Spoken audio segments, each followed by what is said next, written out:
In the Constant Assembly, రాజ్యాంగ పరిషత్లో most important committee was drafting committee. దాన్ని మనం తెలుగులో ముసాయిదా కమిటీ అంటాం.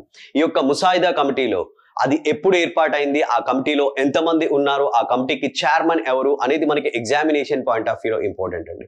ఈ ముసాయిదా కమిటీ ఏర్పాటు అయింది 29th August 1947.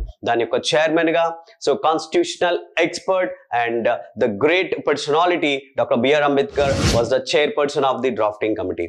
Guys, at the same time ఈ యొక్క కమిటీలో మొత్తం 7 members ఉన్నారు. The chairperson is the Ambedkar and remaining people are Alladi Krishnaswami Ayyar, Gopalaswami Ayyangar and KM Munshi, Mohammad Syed Saadulla, TT Krishnamachari and N Madhavarao. These are the members in the drafting committee.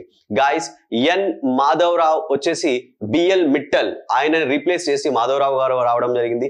DP Khaitan ఆయనని replace చేసేసి TT Krishnamachari గారు రావడం జరిగింది. It's all about drafting committee, my dear friends. Hope this will help you for your examination preparation. Thank you.